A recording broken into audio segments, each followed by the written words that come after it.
آموزش هارد کاتاف در ایسیوهای زیمنس. شما دو تا نکته فوق‌العاده مهم رو در این امر باید رعایت کنید. آقا نکته اول چیه؟ شما اولا که اگر برای بکفایر و هارد کاتاف کسی مراجعه میکنه و این درخواست رو ازتون داره، تو وهله اول باید این رو بدونید که رضایتنامه کتبی از خود صاحب خودرو یا مراجعه کنندتون به صورت دقیق بگیرید، چون عواقبش به گردن خود صاحب خودرو است. این یه قضیه. و در وهله دوم یا نکته دوم اینه که شما ماشینی که دارید روش هارد کاتاف یا بکفایر میذارین، کاتالیزور و انبار اگزوز، اولا که کاتالیزور نباید داشته باشه و انبار اگزوزش هم مناسب این قضیه باید باشه. من میذارم رو حالت 8 بیت 255.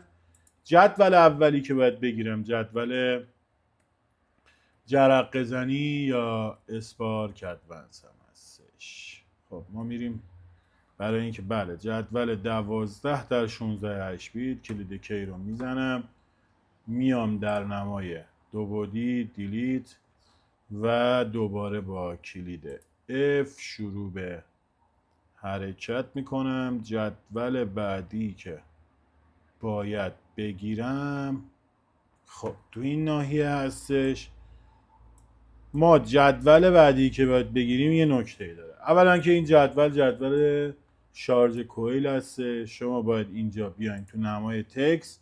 خب من دوباره برمیگردم در نمای دو بعدیم، این قسمت رو به صورت دقیق میگیرم، میام تو نمای تکسم. بذارید من یه صدر و ستون ها رو کم کنم که اعداد رو ببینید. خب دقت بفرمایید، اینجا عدد 3277 تکرار شد.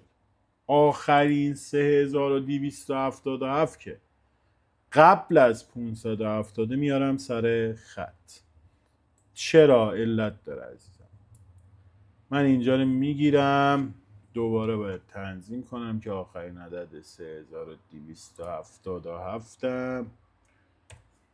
سر خط باشه. میام این سطر اول رو میگیرم، یه جدول 8 در 5 باید بشه. چرا؟ شما این جدول 8 در 5 که گرفتی علت داره. علتش اینه که صدر آخری که ما نگرفتیم محدود کننده یا لیمیتد شارژ کوئل هستش و شما نباید صدر آخر رو بگیرید. پس این جدول شارژ کوئلم رو هم تایید میکنم، برمیگردم در نمای تکس، میرم تو نمای دو بعدی، با کلید F شروع به حرکت میکنم. جدول بعدی که باید انتخاب کنید جدول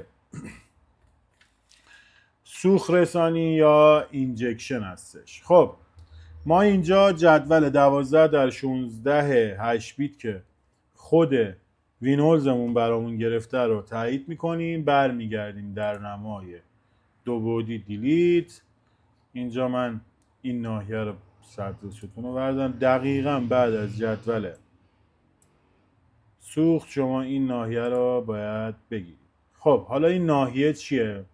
عزیزم تو این ناحیه عدد 64 و 77 یا 77 و 64 تکرار شده. شما میای اولین عدد 64 اگر سر خط بود که هیچ، اگر نبود خودت باید بیاریش سر خط. حالا این جدول باید چه جدولی بشه؟ این جدول باید یه جدول 8 در 4 شما درست کنید. خب این جدول رو هم من با کلید کار تایید میکنم. میریم سر نکته ویژه‌ای که برای این کار یا هارد کاتافی که میخوایم انجام بدیم. شما تو نمای تکس تشریف میاری، چه کار میکنی؟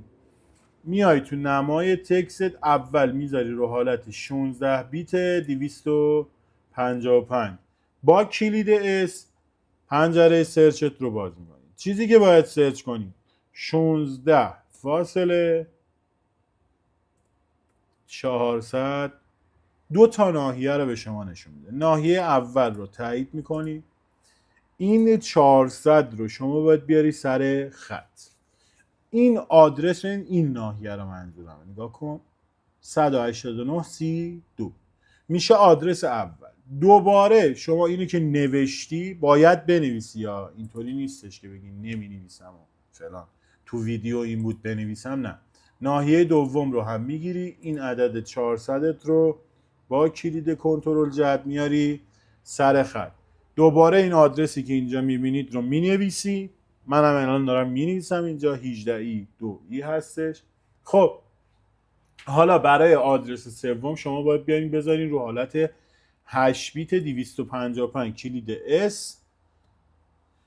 این بار باید آدرسی که سرچ کنیم 5.31.63 یه ناحیه بیشتر هم بهم نشون نمیده. خب من این ناحیه رو تایید میکنم، این عدد 31 رو شما باید بیارین سر خط. آدرس هم شد 18.4D1. خب ما میریم سراغ این که تغییراتمون رو انجام بدیم. جدول اول جدول جرق بزنیم بود. شما اینجا دوبار کلیک چپ میکنی، محور وای یا ایگرگت رو میچینی، چطور میاری میذاری رو حالت ایپرام. آدرس اولی که نوشتی 189 32، این دوتا تیک نباید خورده شه، این دوتا تیک رو شما نزن. اینجا میذاری رو حالت 16 بیت لوهای، محور دور موتور چیده میشه. خب آقا تغییرات در این محور چطوره؟ شما میای اولین کاری که میکنی این 6200 رو میکنی 6500 تایید. ببینید این پنجره باید بره رو تیک اول و بعدیش میشه 6450، بعدیش میشه 6400. خب این محور دور موتوری که باید میچیدم و چیدم. شما اینجا ردیف آخر رو میگیری میذاری رو 0، ردیف بالاییش 10 20 یا 30. حالا اینجا میذاریم 10، ولی شما میتونید 10 بذاری، 20 بذاری، 30 بذارید. چرا؟ علتش اینه که آقا باید امتحان کنید که اون نتیجه مطلوب رو بگیری. جدول بعدی که باید انتخاب کنم جدول سوخت رسانی هستش. تو جدول سوخت رسانی هم شما باید بیاین محور بچینین، محور ایگرگ اینجا پیرام. آدرس دومی که گفتیم اینجا شما باید اون آدرس دوم رو بزنید، 18 ای 2 ای رو حالت 16 بیت لوهای تایید میکنم. خب همینجا هم من میام میزنم 6500 6450 6400. خب حالا اینجا ناحیه تغییرات چطوره؟ اینجا دوتا ردیف آخر رو میگیری عزیزم. ناحیه تغییراتش چیه؟ 20 تا 30 واحد شما اینجا ارتقا میدی. اگه درصدی بود درصدی ارتقا میدی، اگر واحدی بود واحدی ارتقا میدهی. من اینجا به صورت واحدی 30% 30 واحد ارتقا میدم، کلید دیلیت. این شد جدول سوختم. حالا ما میریم سراغ جدول شارژ کوئل. تو جدول شارژ کوئل شما اولین کاری که میکنی کنترل تی میکنی، میای محور وای. ببین چون کنترل تی کردی وای و ایکس جابجا شده. اینجا شما میای میذاری رو حالت ایپرام، آدرس سومت رو مینویسی 184 D1. خب اینجا دیگه نیاز نیست شما بیای بذاری رو حالت 16 بیت. اینجا چون تو آدرس تو ناحیه سرچش ناحیه سرچ 8 بیت بود، همون 8 بیت میذاری، فقط تو افست دیگه 32 اضافه میکنی. ببین عزیزم اینجا 4992 4000 3008. اینجا اولین کاری که میکنی این 4992 رو شما میگیری میذاری رو 6500. خب این رو هم میگیری میذاری رو 6450. این رو هم شما میذاری رو 6400. حالا ناحیه تغییرات چی عزیزم؟ این دوتا ردیف رو میگیری، دوتا ردیف آخر به صورت دوتا ردیف آخر میذاری رو صورت صفر. این هست. این هم شد جدول کجا؟ جدول شارژ کوئیل. شما حالا یه جدول دیگت مون، جدول که عدد 64 و 77 توش زیاده. شما اعداد 64 و 77 رو میگیری میذاری رو 110. این هم جدول عارضم به خدمت شما که مربوط به عدد 64 و 77 میشد. خب شما مرحله بعدی اینه که کنترل ای رو میزنی، خروجی تو میگیری و میریم داخل TNM برای اینکه کاتاف رگباریمون رو تنظیم کنیم.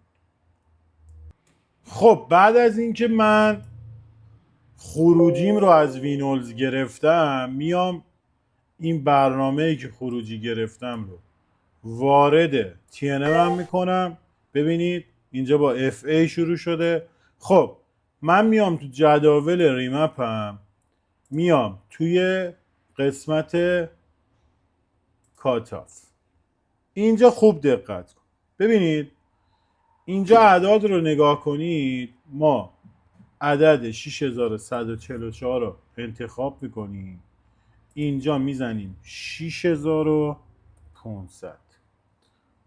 تغییر عدد انتخابی رو میزنیم. اینجا هایلایت هم ور میدارم.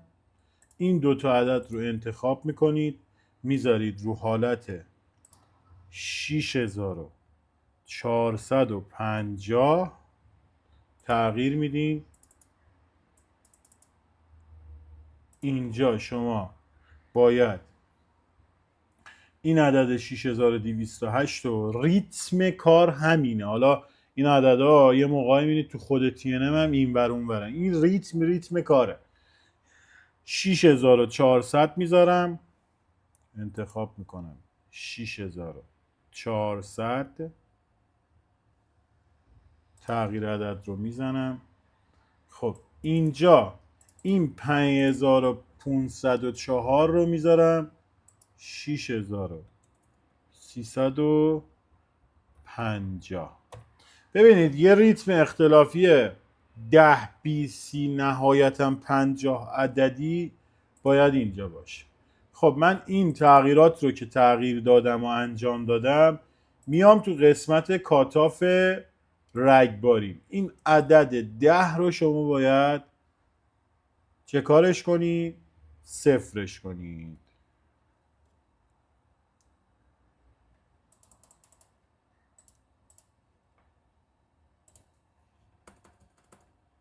اینم میذارم رو حالت صفر. تمام.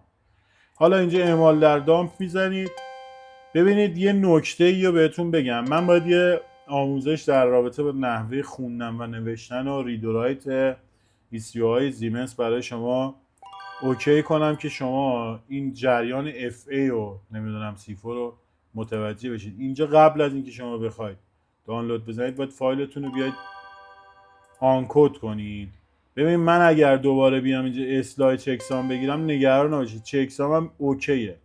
اینجا دیگه شما بعد از اینکه چکسامتون رو که گرفتید، ببینید چکسام رو که میزنم میگه چکسام صحیح است، نیازی به تصحیح نیست. شما اینجا کلیک راست میکنی، ناحیه کالیبراسیون رو دانلود میزنید. امیدوارم حالتون خوب، تنتون سلامت باشه و این نکته رو یادتون نره که به همدیگه باید